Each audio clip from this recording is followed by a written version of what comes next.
Yang pertama kita akan membahas tentang bedah plastik. Dari bedah plastik ini, materi yang akan saya bahas adalah tentang burn injury atau combusio. Nah, seperti kita tahu, kenapa combusio itu penting untuk kita pelajari, karena dia SKDI-nya untuk derajat 1 sampai 2 dia adalah 4A. Jadi kita harus bisa menterapi sampai selesai. Ya, kalau untuk yang derajat 3 sampai 4 kita harus bisa mendiagnosis dan menangani kegawatannya. Nah, ini saya jelaskan tentang perbedaan setiap derajatnya. Seperti kita lihat di sebelah sini, normal tisu itu seperti yang paling kanan ya, ada lapisan epidermis, dermis, dan sebagainya. Nah, pada first degree burn itu hanya melibatkan sampai lapisan epidermis saja. Nah, gejalanya dia akan kemerahan. Nah, kemerahannya ini ketika kita tekan dia akan memucat. Nah, kalau yang first degree ini bisa saja nyeri, bisa juga tidak, tergantung ambang nyeri dari setiap pasien juga. Nah, dia pasti karena hanya melibatkan lapisan paling atas atau epidermis, pasti dia bisa sembuh spontan dalam waktu sekitar 7 hari dan tidak akan menimbulkan bekas. Ya, contohnya first degree burn injury ini seperti kalau kita berjemur, ya.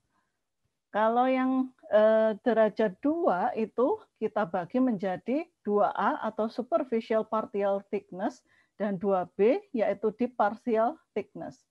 Nah, yang untuk derajat 2A ini dia melibatkan sampai ke superficial dermis. Jadi dari epidermis sampai ke superficial dermis.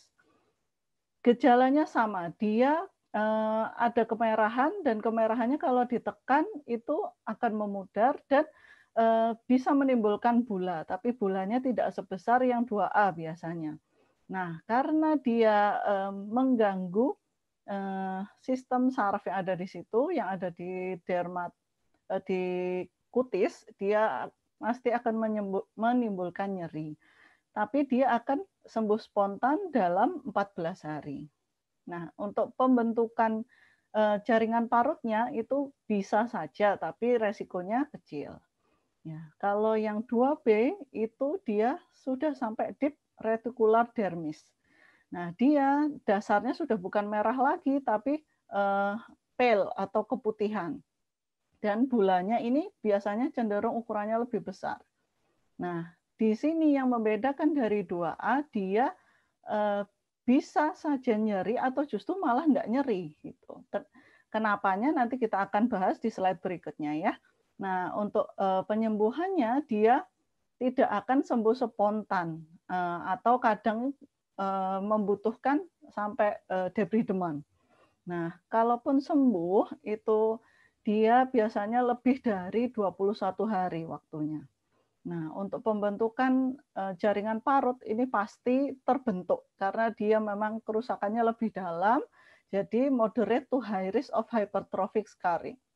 Nah, yang untuk full thickness atau third degree injury ini gambarannya kan dia bisa kemerahan atau kehitaman ya.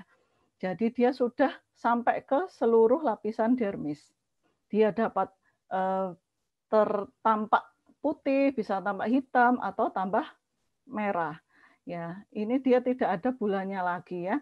Dan dia benar-benar nggak ada sensasi nyeri. Karena benar-benar serabut sarafnya ini sudah hilang. Ya. Dan dia tidak akan sembuh spontan. Nah, untuk fourth degree injury itu adalah sudah sampai ke subcutaneous fat, muscle, sampai ke bone juga. Jadi dia itu benar-benar seperti arang gambarannya. Ya, sainsnya chart atau skeletonized, ya seperti arang itu tadi. Dan kalau sudah seperti ini, jelas tidak ada sensasinya, sudah tidak terasa apa-apa ya. Nah, ini kita bahas tentang yang superficial partial thickness burn dulu, ya atau derajat 2A. Nah, ini patofisiologinya, kenapa dia bisa menimbulkan nyeri? Karena ada stimulasi langsung ke nervus nociceptif, ya.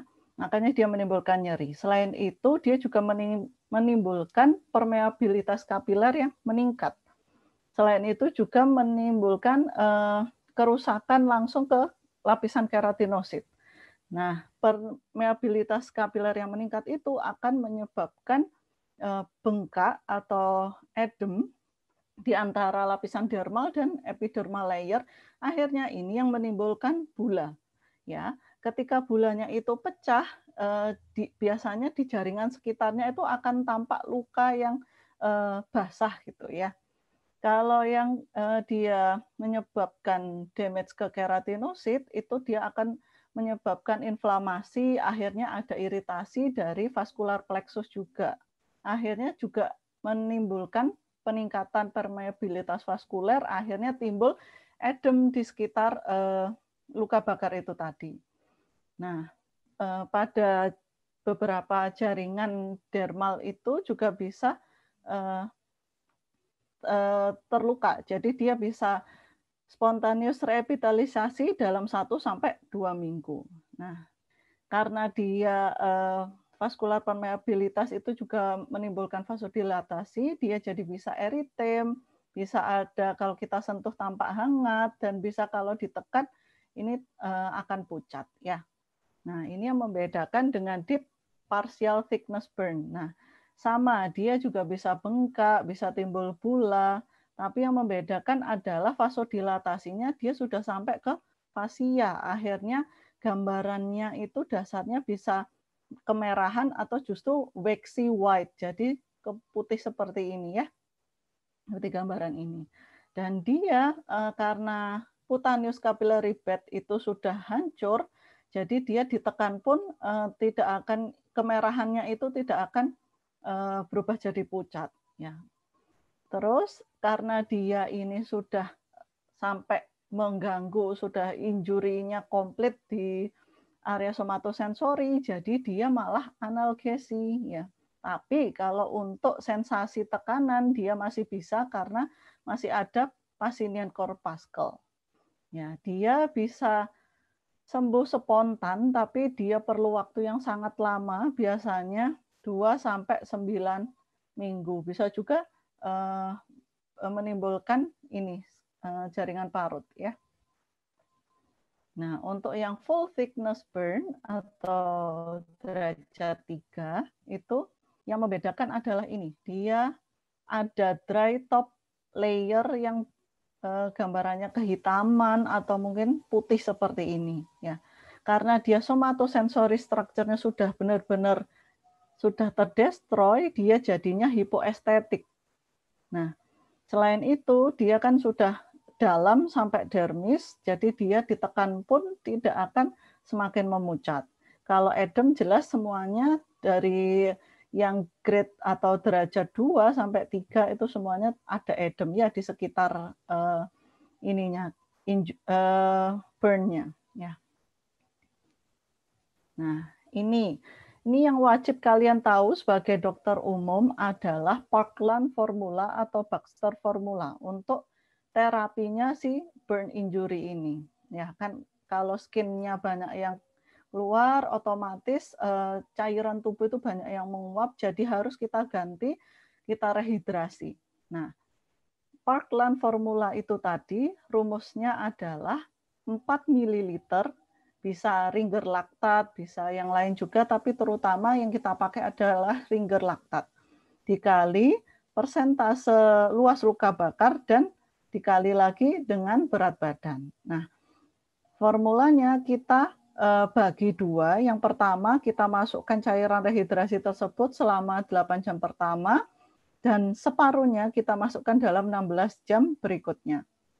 Nah, kalau kita kesulitan misalnya menghitung ini berapa belas, berapa ini ya, apa itu luas lukanya, apalagi kalau luas lukanya kecil misalnya kita bisa gunakan lebar palm pasien. Jadi lebar telapak tangan pasien. Jadi anggapannya kalau selebar telapak tangan itu adalah 1%.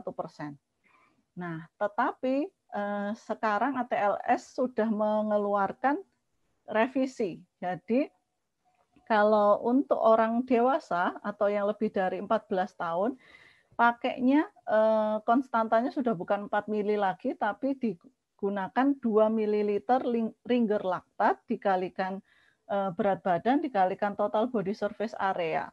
Nah, kalau untuk yang kurang dari 14 tahun kita pakai konstantanya 3.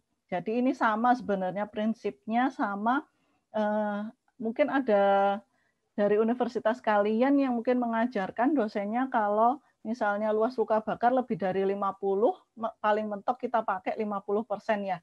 Itu kan sama aja, intinya hasilnya sama kalau konstantanya dari 4 kita ganti ke 2 ya.